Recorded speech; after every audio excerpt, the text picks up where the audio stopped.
அன்பார்ந்த எனதருமை யூடியூப் நேயர்களுக்கும் வக்ர கிரகங்களின் ரகசியங்கள்னு ஒன்று. வக்ர கிரகங்களின் ரகசியம் அப்படிங்கிறத நீங்கள் தெரிஞ்சுக்கணும்.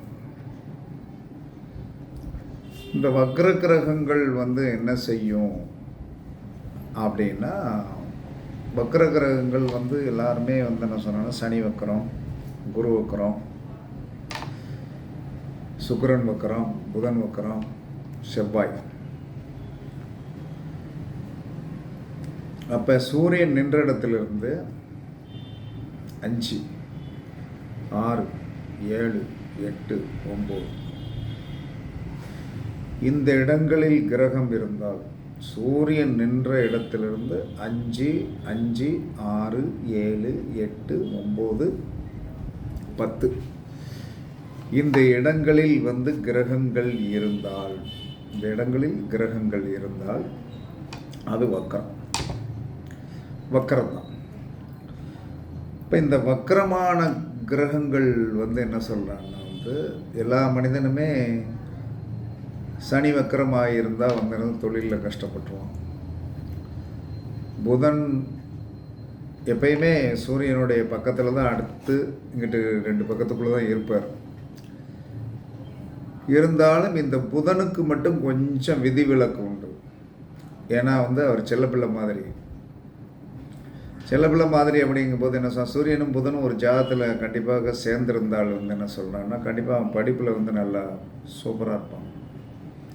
சூரியனும் புதனும் சேர்ந்திருக்கிறவர்கள் என்ன சொன்னால் படிப்பில் சிறப்பாக இருப்பார்கள். அதில் எந்த மாற்று கருத்தும் கிடையாது. சூரியனும் சுக்கிரனும் ரொம்ப நெருங்கி இருக்கக்கூடாது. கல்யாண வாழ்க்கை சிறப்பு இருக்காது. அதற்கடுத்து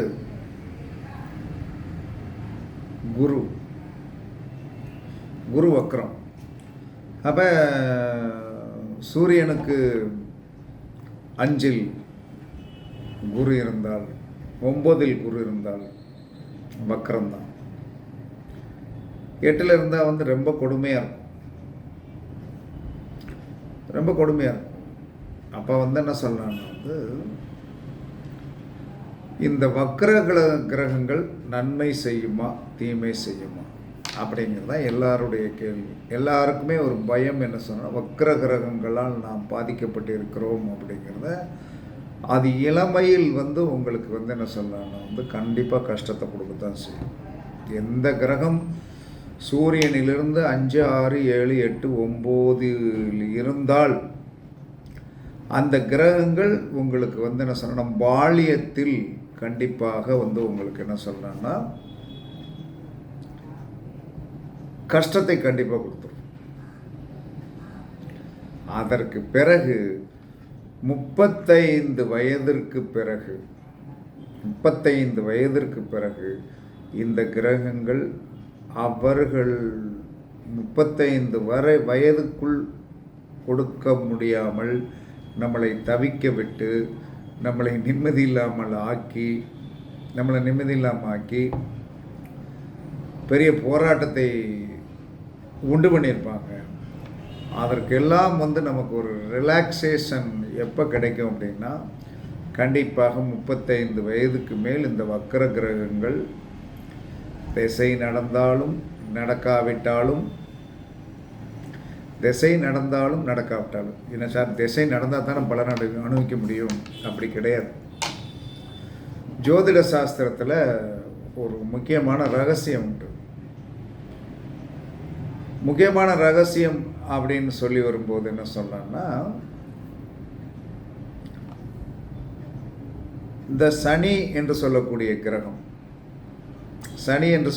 கிரகம் வக்கரமாயிருக்குன்னு வைங்களேன். அவர் 35 வயசு வரைக்கும் பலன் தரமாட்டார். அது உண்மை. அப்போ 35 வயசுக்கு மேலே இந்த சனி எந்த நட்சத்திரத்தில் நின்றுக்கிறாரோ அந்த நட்சத்திரத்துடைய ஃப்ரெண்ட்ஸ் 2 பேர் இருப்பாங்க. இப்போ சனி சதய நட்சத்திரத்தில் போய் நின்றுக்கிறாருன்னு வைங்க. சனியுடைய நண்பர்கள் யார்? நவாம்ச நண்பர்கள் யாருன்னா சூரியனும் புதனும். ராகு, சனி ராகுவுடைய சாரம். இந்த ராகுவுடைய நண்பர்கள் என்று சொல்ல நவாம்ச நண்பர்கள் யார் என்று சொன்னால் சூரியனும் புதனும். இந்த சூரிய திசை வந்தாலோ புதன் திசை வந்தாலோ கண்டிப்பாக உங்களுக்கு சனி கொடுக்க வேண்டிய பலனை கொடுத்துருவோம். என்ன சார் உங்களுக்கு என்ன சொன்னேன்னா சனி ராகுவுடைய நட்சத்திரத்தில் 19 வருஷ திசையில் சூரியனுக்கு 6 வருஷம் தானே திசை, அதுக்கடுத்து புதனுக்கு 17 வருஷம், 2ல் 1 எப்படியாச்சும் வரும்ல. அவர் சனி கொடுக்க வக்கரத்தால் ஏற்பட்ட நமக்கு கொடுத்த சிரமத்தை அவர்களுடைய நவாம்ச தோழர்கள் என்று சொல்லக்கூடிய அந்த சதய நட்சத்திரம் தான். சதய நட்சத்திரம் என்ன சொல்லலாம்னா சனி நின்ற நட்சத்திரம். அப்போ அந்த புதனுடைய திசையோ சூரியனுடைய திசையோ வரும்போது எப்படியாவது வரும். அப்போ அந்த பலனை நமக்கு கண்டிப்பாக கொடுப்பார். இப்போ என்ன சொல்கிறேன்னா ஒரு கிரகமே என்ன சொல்கிறேன் 7குடையவன் என்ன சொல்கிறான்னா ஒரு சுக்கிரனுடைய நட்சத்திரத்தில் உட்கார்ந்துருக்காருன்னு வைங்க. அப்போ சுக்கிரனுடைய நட்சத்திரத்தில் சுக்கிரனுடைய திசை வரல அப்படின்னா சுக்கிரனுடைய நவாம்ச தோழர்கள் என்று சொல்லக்கூடிய சனி செவ்வாய் இந்த திசைகளில் அவருக்கு திருமணம் சார்ந்த விஷயங்களை நடத்தி வச்சுருவார். அதே மாதிரி இந்த 3 நவாம்சதாரிகள் இருக்காங்க இல்லையா, குரு சந்திரன் கேது ஒரு மேச நவாம்சங்கள். அதற்கடுத்து என்ன சொன்னான்னா சிம்ம நவாம்சத்தில் சனி செவ்வாய் சுக்கிரன். தனுசு நவாம்சத்தில் என்ன சொல்கிறான்னா யார்? சூரியன் புதன் ராகு. யாராவது ஒருத்தர் கொடுக்கலையா இன்னொருத்தர் என்ன அந்த திசையை புத்தி அந்தரமாக வரும்போது கொடுத்துட்டு போயிடுவாங்க. இது ஜோதிட விதிகளில் அப்பட்டமாக நடக்கும், மாற்றுக்கருத்தே கிடையாது. அப்போ எந்த கிரகம் உங்களுக்கு வக்கரமாக இருந்தாலும் 35 வயசுக்குள்ள அந்த திசை முடிஞ்சு போச்சு அப்படின்னு சொல்லினாலும் அவர்கள் நின்ற நட்சத்திரத்திற்குண்டான சாரநாதனுடைய நவாம்ச துணைவர்கள் கொலீக்ஸு அவங்க கண்டிப்பாக என்ன சொல்கிறாங்கன்னா உங்களுக்கு அந்த கிரகம் கொடுக்க வேண்டிய பலனை கண்டிப்பாக கொடுப்பார்கள். இதில் எந்தவித மாற்று கருத்துமே கிடையாது. அப்போ என்ன சொல்கிறாங்க வக்கர கிரகங்கள் என்ன சொல்கிறாங்கன்னா யோகத்தை கொடுக்கும் என்று மறைமுகமாகத்தான் சொல்லப்பட்டுள்ளது. வக்கர கிரகங்கள் யோகத்தை கொடுக்கும். எனக்கு சனி வக்கரம். அப்போ சனி வக்கரம் அப்படின்னு சொல்லிட்டு என்ன சொன்னேன்னா நான் உத்தியோகத்துக்கு போகாமல் இருந்தேன்னா போனேன். ஆனால் ஜோதிடம் சார்ந்ததில் 2 ஆஃபீஸ் போட்டிருக்கேன். காலையில் ஒரு ஆஃபீஸ்க்கு போவேன், மதியம் ஒரு ஆஃபீஸ்க்கு வருவேன். எப்படி 35 வயது வரை இந்த சனி கொடுமையிலும் கொடுமைத்தான் நடத்தினார். உத்தியோக ரீதியாக எல்லா ரீதியாகவும் என்ன சொன்னான்னா சனி கொடுமைப்படுத்தினார். சனி பயங்கரமாக கொடுமைப்படுத்தினார். 35 வயது முடிந்து இன்றைக்கு 25 ஆண்டுகளாக ஒரே கிராஜுவலாக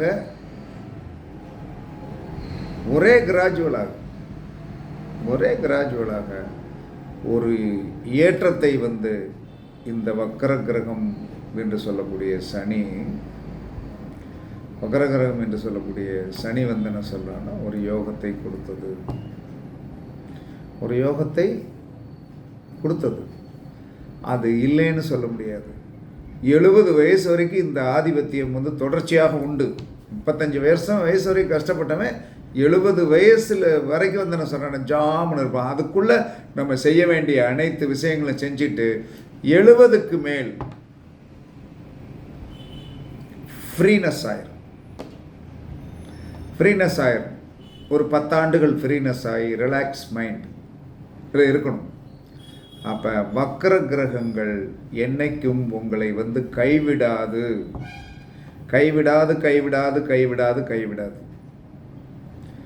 அதற்கு என்னன்னா வந்து முதுமையில் ஒரு இளமைக்கு அப்பாற்பட்ட ஒரு வயதில் ஒரு முதுமைத்தன்மையில் வந்து பலன் கிடைக்கும் என்றுதான் வக்கர கிரகங்களுடைய உண்மையான சொரூபமாக இன்று வரை ஜோதிடத்தில் வந்து இருக்கிறது. அதனால் நாம் வக்கரமாகிவிட்டது, இந்த கிரகம் நமக்கு வந்து வேலை செய்யாது. வக்கரம் என்று சொன்னால் பின்னோக்கி வருதல் அப்படிங்கிறது ஒரு சின்ன தடுமாற்றம் தான். பிறகு ஸ்டெடியாகி 35 வயசுக்கு மேலே வந்து என்ன சொல்கிறான்னா, இந்த கிரகங்கள் வந்து சூரியனுக்கு 5, 6, 7, 8, 9 இருக்கின்ற கிரகங்கள் அதோடைய திசைகளிலோ அதோடைய புத்திகளிலோ அதனுடைய அந்தரங்கங்களிலோ அதனுடைய சூட்சுமங்களிலோ உங்களுக்கு கொடுக்க வேண்டிய யோகத்தை கொடுத்து விட்டுத்தான் செல்வார்களே தவிர அவர்கள் உங்களை ஏமாற்ற மாட்டார்கள்.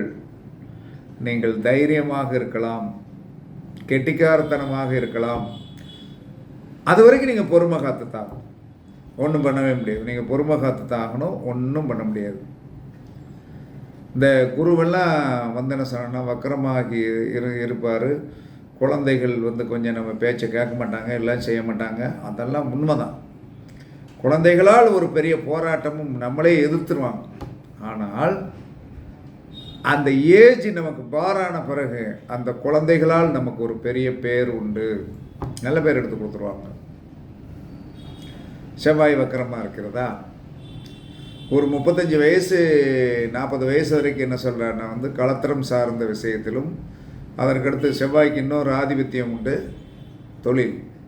இதில் நமக்கு போராட்டம் இருக்கும். 40 வயசுக்கு மேலே வந்து என்ன சொல்கிறேன்னா வந்து என்ன நடக்கும், அந்த பேலன்ஸ் இருக்கிற திருமண வாழ்க்கையில் போராட்டமாக இருந்தது. எப்படி இருந்தேன்னா இப்போ நல்லா இருக்கேன் அப்படிங்கிற ஒரு சூழ்நிலையை உருவாக்கக்கூடிய தன்மைகளை அது நமக்கு வந்து கண்டிப்பாக கொடுக்கும்.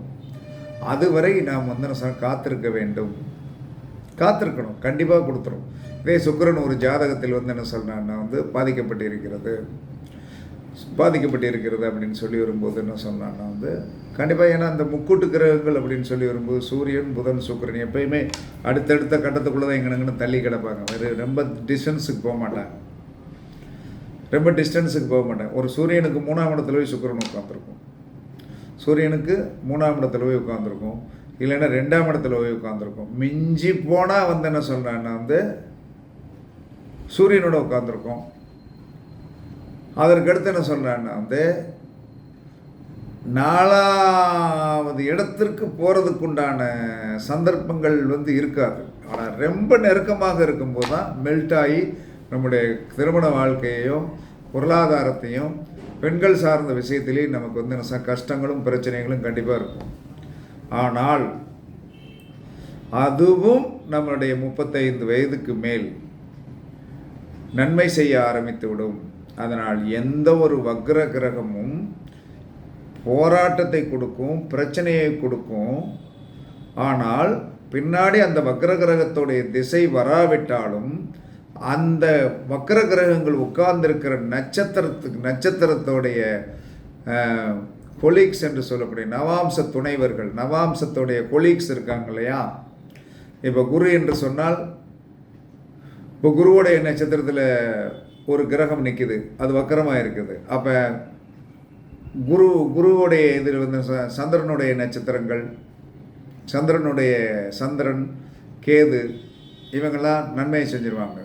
குரு திசை வந்து நன்மையை செஞ்சிடும், கேது திசை வந்து நன்மையை செஞ்சிடும், சந்திர திசை நன்மையை செய்யும். சனி ஒரு ஜாதகத்தில் வக்கரமாயிருந்துச்சு, அந்த திசை வந்து பின்னாடி வரலைன்னா என்ன சுக்கிர திசை நல்லதை செய்யும், செவ்வாய் திசை நல்லதை செய்யும். ஒரு ஜாதகத்தில் சூரியன் வந்து ராகு வந்து என்ன சொல்கிறான்னா வந்து புதன் வக்கரமாயிருச்சு அப்படின்னா, புதன் வந்து மெல்ட் ஆயிடுச்சு, பிரச்சனை ஆயிடுச்சு அப்படின்னா ராகு திசை வந்து உங்களுக்கு நல்லதை செஞ்சிடும், சூரிய திசை நல்லதை செஞ்சிடும். அப்போ இந்த மும்மூணு கிரகங்களுடைய கூட்டணி இருக்கு இல்லையா, அவன் ஒருத்தன் கொடுக்கலைன்னா இன்னொருத்தன் கொடுத்துருவான். இப்படி இதுதான் இந்த வக்கர கிரகத்துடைய ரகசியம். அதனால் யாரும் பயப்பட வேண்டிய தேவை கிடையாது என்று கூறி, இதுதான் ஜோதிடத்துடைய உண்மை ஞான நிலைமை என்று கூறி, இதற்கு பரிகாரம்லாம் வேண்டாம், காத்திருத்தல் தான் பரிகாரம். காத்திருத்தல் தான் பரிகாரம், வேற ஒன்றுமே கிடையாது. கண்டிப்பாக வக்கரமான கிரகம் பெரிய யோகத்தை செய்யும் என்று எங்களை மாதிரி ஆளுகள்லாம் அந்த மாதிரி யோகத்தில் தான் இன்றைக்கி வரைக்கும் உட்காந்துருக்கும். இன்னும் ஒரு 10 வருஷம் யோகம் இருக்குது. பிறகு ஒரு 10 வருஷம் என்ன சொன்னான்னா ஆன்மீகம் ஏன்னா குரு வக்கரம் ஆன்மீகம் சார்ந்த ஒரு இதில் என்ன சொன்னான்னா ஒரு அந்த வக்கரமான கிரகம் என்ன செய்யும், நமக்கு ஒரு பெரிய யோகத்தை கொடுக்கும். இல்லை இன்றைக்கும் ஆன்மீகத்தில் குரு வக்கரமாக இருக்கிற காரணத்தினால் ஆன்மீகத்தில் ஒரு பெரிய யோகத்தை கொடுத்து ஒரு பெரிய வெளிச்சத்தை நமக்கு கொடுத்தது அந்த குரு தான். சனி தொழிலில் வலிமையை கொடுத்தார். சனி எனக்கு 2 கிரகம் வக்கரம் தான். சனியும் எனக்கு நன்மையை செஞ்சார், குருவும் நன்மையை செஞ்சார். அதில் நம்ம குறையெல்லாம் சொல்ல முடியாது. இன்றைக்கி அதை அனுபவித்து நல்லா சாப்பிட்டுட்ருக்கோம். அதே மாதிரி நீங்கள் யாரும் பயப்பட வேண்டாம் என்று கூறி உங்களிடமிருந்து விடைபெறுவது சிப்பிப்பாறை ஜோதிடரசு ஆதி ராகவன் ஜெயபாலாஜி. சுகமே சொல்க சுகமே சொல்க. வாழ்க வளமுடன் வாழ்க வளமுடன். வணக்கம் வணக்கம் வணக்கம்.